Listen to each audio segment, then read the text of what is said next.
So hello guys, this is Varchas and welcome to all of you in my video.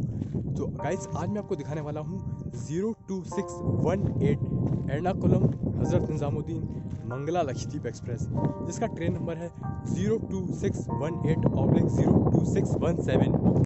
Guys अगर मैं Mangala Lakshadweep express के timings के बारे में बात करूँ तो ये हज़रत निज़ामुद्दीन से निकलती है ऑन डे 1 एट 9:15 AM और आपको एर्नाकुलम पहुंचाएगी ये तीसरे दिन सुबह 10:30 बजे।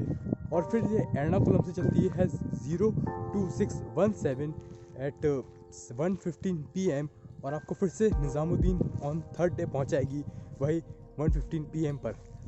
गाइस ये ट्रेन टोटल डिस्टेंस कवर करती है 3070 किलोमीटर विद इन। अगर टाइमिंग की बात करूँ तो ये टाइमिंग लेती है till Hazrat Nizamuddin to Ernakulam 49 hours 25 minute. और जर्नी के दौरान ये ट्रेन जो है 46 हॉल्ट्स पे रुकती है, जो कि बहुत ज़्यादा हॉल्ट्स है, लेकिन क्या कर सकते हैं क्योंकि कुछ जो हॉल्ट्स थे वो उसकी सर्विस के बाद जब ये चली थी 1 अगस्त 1998 को, तो कुछ हॉल्ट्स इसके बढ़ाए गए थे जिसके कारण इसके हॉल्ट्स बड़े हैं। और अगर मैं इसकी कोच पोजीशन की बात करूं तो इसमें लगते हैं 2 टायर के कोचेज़ लगते हैं, A1, A2, A3 और 4 कोचेज़ AC 3 टायर के लगते हैं और 11 स्लीपर्स के कोचेज़ लगते हैं और 2 जनरल के लगते हैं और 1 पेंट्री कार है और 2 पावर जनरेटर है। अगर लोको की बात करूं तो उसके अंदर WAP4 लोकोमोटिव लगता है, जो कि हज़रत निज़ामुद्दीन से मैंगलुरु तक लगता है। फिर वहाँ से लगता है डीजल लोकोमोटिव, फिर डीजल लोकोमोटिव इसको टिल एर्नाकुलम तक ले जाता है। तो ये थी इसकी कोच और इंजन की कंपोजिशन। और बात करूँ इसकी फेयर की तो अराउंड स्लीपर का पड़ेगा, मैंने जैसे कि IRCTC की वेबसाइट पे देखा 700 पड़ेगा स्लीपर का, और AC थर्ड का पड़ेगा 1100 कुछ, और AC सेकंड का पड़ेगा अराउंड कुछ 2000 करीब। आप देख लीजिए क्योंकि मैंने जो प्राइस देखा तो इतना ही बता रहा था। बाकी ये प्रीमियम ट्रेन नहीं है तो डायनेमिक फेयर का कोई चक्कर है नहीं।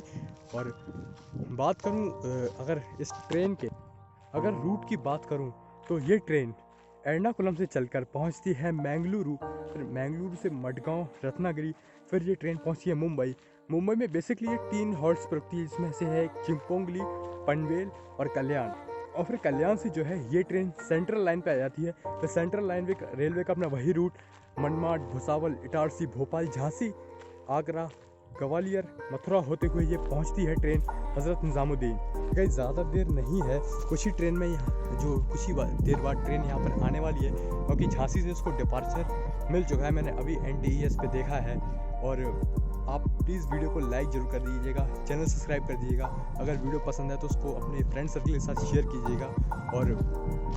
और गाइज ऐसा ही नहीं, हमें जो लक्षद्वीप एक्सप्रेस है उसने एक एक्सीडेंट का भी सामना किया था।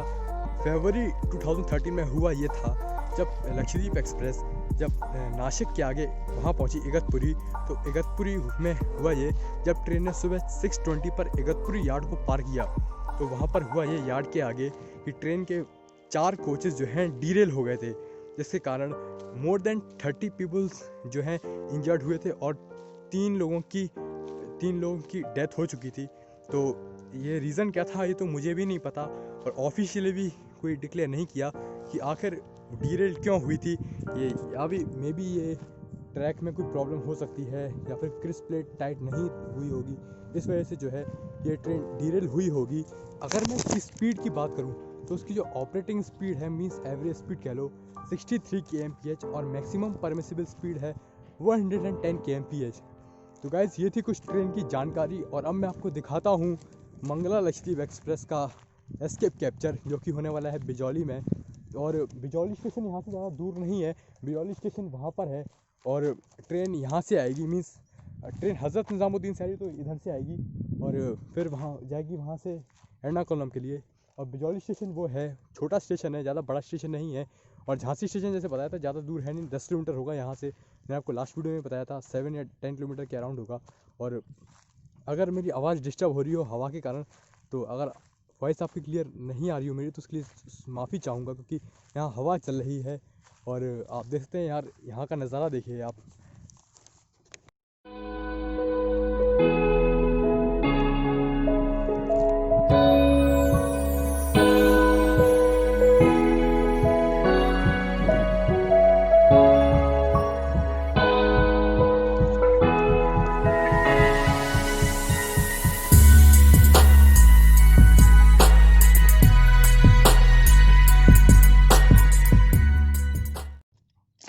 और guys let me tell you कि जो ट्रैक के किनारे जो स्टोन्स होते हैं आप देख सकते हैं, इनको कितना शार्प बनाया जाता है। जैसे कि आप सभी को पता होगा कि ये स्टोनों का काम क्या होता है। ये इसलिए होते ताकि ट्रैक्स जो है हिले ना और अंदर ना धंसें। इस वजह से इसको जो है इतना खुरदरा बनाया जाता है ताकि इसके अंदर फ्रिक्शन अच्छे से बने। तो आप देख सकते हैं ये वैसे तो बड़ा प्यारा लगता है। जी मैं सोच रहा हूँ उसको अपने घर ले जाऊँ, पर नहीं, क्यों ले जाना है।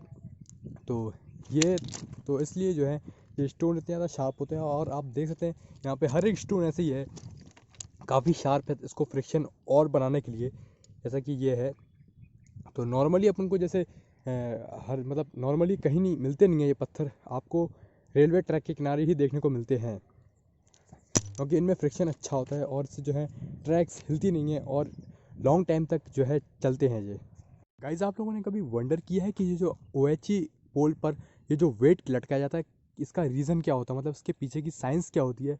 तो चलिए मैं आपको बताता हूँ। एक्चुअली गाइज ये जो वेट लटका रहता है ओएचई पोल पर, इसका रीज़न ये होता है कि साइंस के रूल के हिसाब से होता ये है, ठंड में चीज़ें सिकुड़ती हैं और गर्मी में चीज़ें फैलती हैं। ये फिजिक्स का एक कॉमन रूल है, मतलब फिजिक्स में ये बताया जाता है। तो ये जो पोल पे जो वेट लटकाया जाता है, इसका ये करता ये है कि जो तार होते हैं इनको फैलने और सिकुड़ने से बचाता है।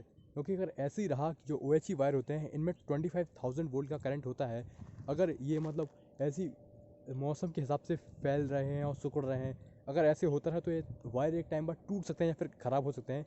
इस वजह से पोल लटकाया जाता है, ये पोल पर वेट लटकाया जाता है ताकि जो है ये तार जो है मतलब सेफ़ रहें और फैलने और सिकुड़ने से बचें। तो और गाइस जो हमारी मंगला लक्षद्वीप एक्सप्रेस है वो हो चुकी है 20 मिनट्स डिले, क्योंकि झांसी के आउटर पे उसको रोक दिया है कुछ सिग्नल प्रॉब्लम के कारण। तो हो गई है 20 मिनट्स डिले।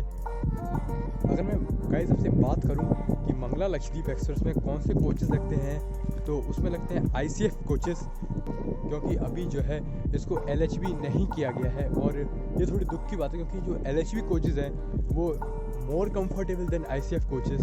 अगर आपको LHB और ICF कोचेस के डिफरेंस जाने तो कमेंट में बताइएगा, मैं नेक्स्ट वीडियो में आपको जो है उन दोनों का डिफरेंस बताऊंगा। बहुत हो गया, अब बिना टाइम वेस्ट करे अब मैं आपको सीधे दिखाता हूँ मंगला लक्षद्वीप एक्सप्रेस का ओवरटेक। अब हल्की हल्की हॉकिंग भी सुनाई दे रही है, तो चलिए देखिए एस्केप।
गाइस कैसा लगा आपको मंगला लक्षद्वीप एक्सप्रेस का ओवरटेक एस्केप? मुझे कमेंट सेक्शन में ज़रूर बताइएगा। ट्रेन काफ़ी अच्छी स्पीड से पास हुई है, may be 70 kilometre per hour की स्पीड में होगी। काफ़ी अच्छा लगा मुझे। तो आपको कैसा लगा कमेंट सेक्शन में ज़रूर बताइएगा। और हालांकि जो मैंने बोला था कि ट्रेन में WP4 लगता है, लेकिन दरअसल आज WP7 लगा था, क्योंकि जब मैं कल आया था तो कल लगा था उसमें WP4। हो सकता है अलग अलग दिन के हिसाब से अलग अलग लोग को लगाए जाते हों, कभी WP4 लगा दिया, कभी WP7 लगा दिया, कंडीशंस के हिसाब से, प्रोटोकॉल्स के हिसाब से। तो ये होगा इसका रीज़न।